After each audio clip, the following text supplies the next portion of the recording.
Hi, Professor Davis. This is Group 4, and this is our presentation for app Carbon Track.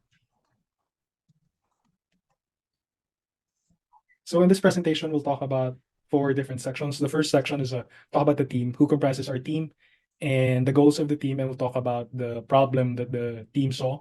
And for the second part, we'll look at the app as the solution to the problem, and we'll also talk about how we develop the app. And lastly, we'll summarize with our further points. So for the first part, the team. So the team is comprised of four people. The first one is Pawan Gupta. Pawan Gupta is our resident business analyst. He has experience in visualizations and dashboards, and now is also tackling data analytics.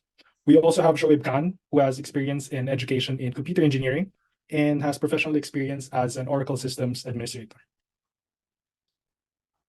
The second half of the team is Elvin Ibrahimov, who has experience in budgeting, payroll, and general accounting services, and has been vital for the team for analytical skills. And lastly is me, Joshua Camarao. I am business-oriented in education and experience, and now also interested in data and technology. So the team has identified four simple goals for this app and for this project. The first one, which is we wanted to practice key concepts that we've learned in class and use them in this project. The second goal that we saw is if we're going to build an app and we get to choose which data we're going to use and what to build, we wanted to choose something that is relevant today and practical, or something that we can build upon in the future. And of course, goal number three, as with programming and the sciences in general, when you do something, we wanted to learn something while doing this project. And lastly, of course, we wanted to enjoy the process and have fun doing the project. So the team found an interesting stat, which is about 78% of consumers as of 2022 prefer products that are environmentally responsible. And with this comes our problem statement,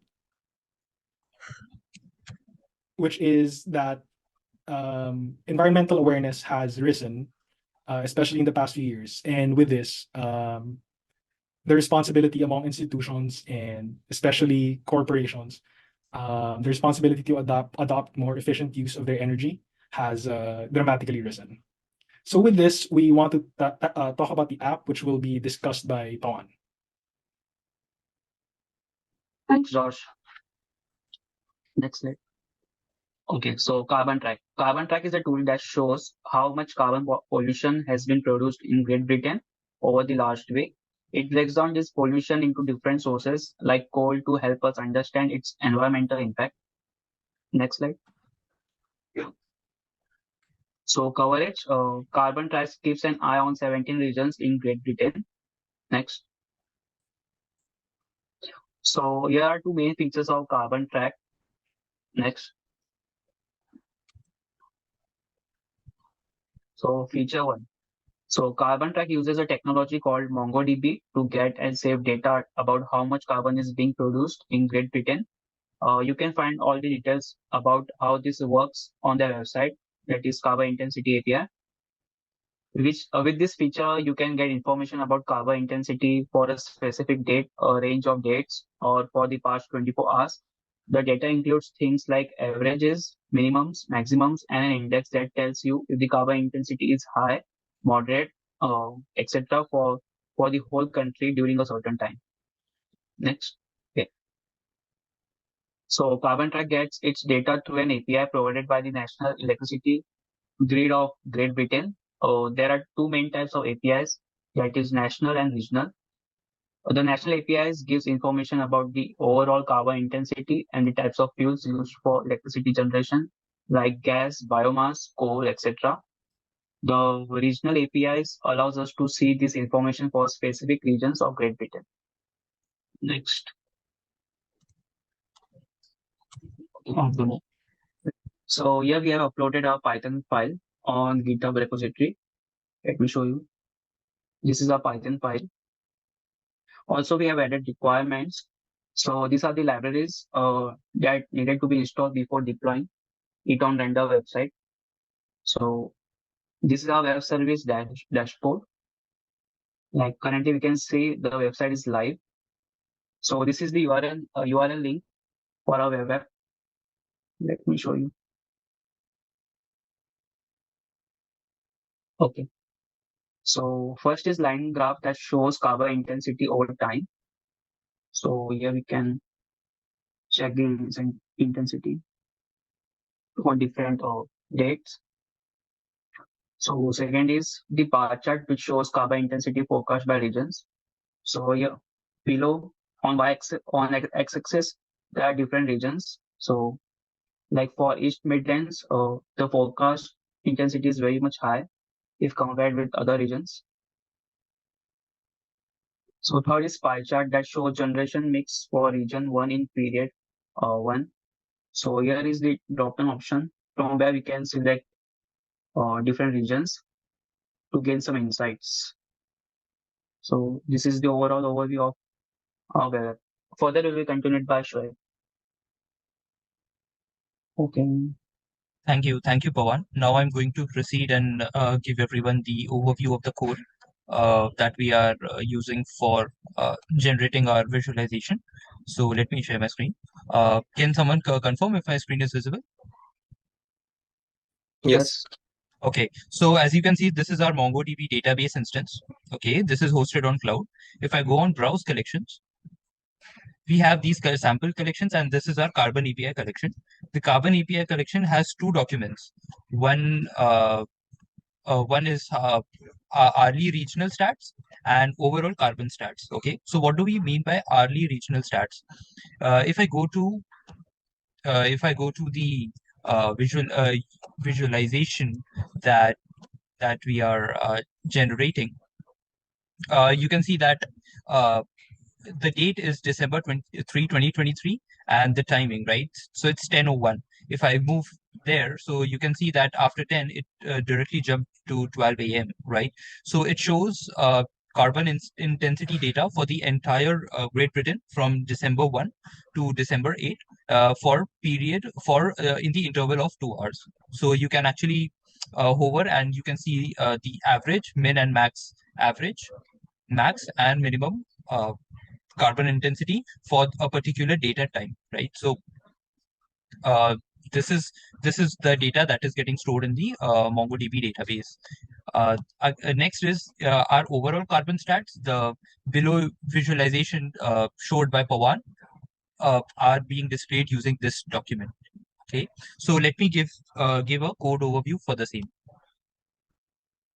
Now, if we go from top, so this line, the client is equals to Mongo client. Here uh, we are specifying our instance name and the password to access our cluster, MongoDB cluster.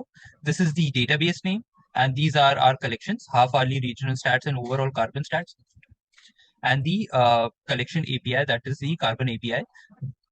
This line basically says that if the Carbon API collection does not exist, it will create one automatically. So these are the two URLs. These are the two APIs, I should say. These APIs are provided by the Great Britain government. And we are hitting these APIs to fetch and store the API data into our MongoDB, right? So we have written the code in a try catch block. So if any error occurs, we can handle that error. So what we are doing is we are using the requests library to get the data from the URL one and then we are converting it into a JSON format, and then we are inserting that into our collection one. That is the half hourly regional stats collection. We are doing the same thing for the second URL as well. Okay, and then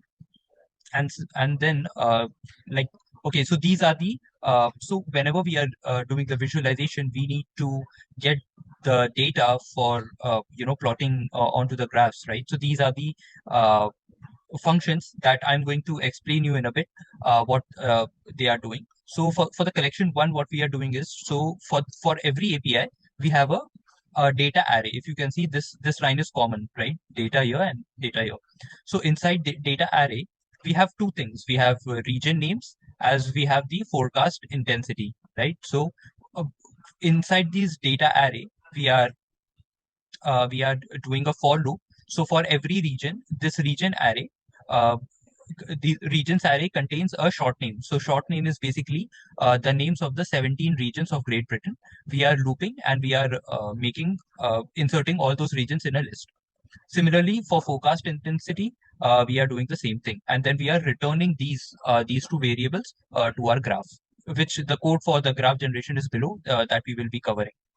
Okay, so as Pawan showed the graph where it showed the average intensity, min and max intensity, the line graph. This is the code for that. So what we are doing is that for the intensity key, there are three sub key value pairs for this intensity key, that is average, min, max.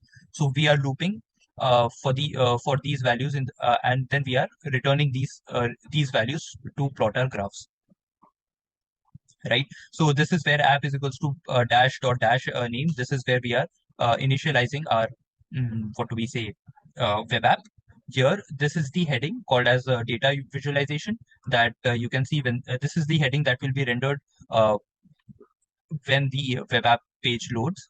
So dcc.graph, what this is basically dcc.graph is basically a component that we are using for generating our graphs, right?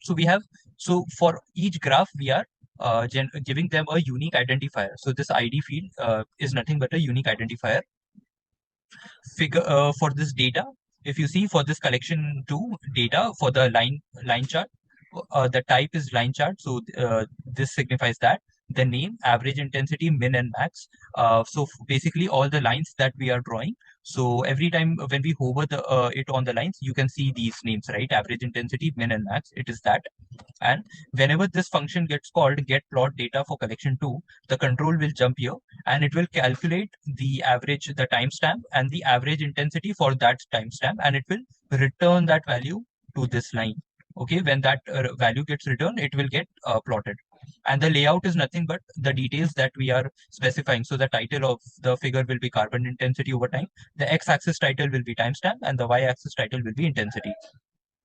Moving on to the bar graph, right? So the blue color bar graph that my colleague showed here. So what it is that whenever this starts rendering, so since this bar graph is for collection 1, obviously we are going to call the collection 1 function. It will again jump here over this. And so what we are doing is here for the data array, we are generating the region names, the 17 region names and the forecast intensity for each region, and then we are returning that value. As soon as that value gets returned, the data gets populated. Right, so the type is the bar graph and the name of the graph is forecast intensity. And again, the layout, we are specifying title, x-axis and y-axis values. Drop down, the pie chart that we have made is a dynamic pie chart. So based on the region that we are selecting from the get plot data collection 0 means the names of the regions starts from 0. So here we are mentioning that. And then we are so these are the this is the default selected region, so it will not be blank. The first region will be selected by default and the width will be 50%. And then we are then we are plotting our what do we say, pie chart. Okay, so sorry, we are not plotting the pie chart here. This is basically whenever so our input is the value that we are selecting, our value that we are selecting from the region drop down from this function that is giving us the drop down values. The output based on the regions that we are selecting, the output will be the figure that is our pie chart. And this ID graph 1 generation makes every time we select a new region, it will get updated. Okay. And so for our pie chart, we are specifying the labels, the values, the type, that is the pie chart, hole. So in the middle of the pie chart, there's a hole. And whenever we hover, we will get a label and a percent value over there. And in the layout, we are signifying that we have to show the legend and the title as well. And then finally, we are returning the pie chart to the dcc.graph component to render it onto the screen. Further information will be given by my colleague Elvin. So about the summary, so for our project, next slide, please. So for our project, we use the following APIs. So the first API I just put the link of first API. It fetches the average maximum minimum carbon intensity for the entire country from 1st December 2023, 1st a.m., 1 a.m. to 8 December 2023, 11:59 p.m. So that's how we got the API, and we processed the data, and we got the first and second and third visualization. So the second API it fetches the electricity generation sources like coal, biomass, etc., and how much they contributed to the carbon generation for the particular time and date. So the next slide.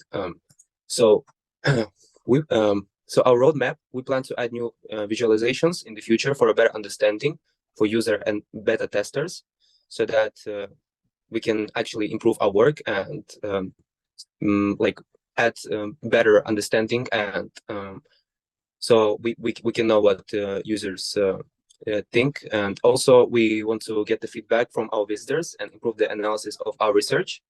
So this is our basic goals. So we didn't try to be specific, but we want to conclude that this is our possible future goals of our project.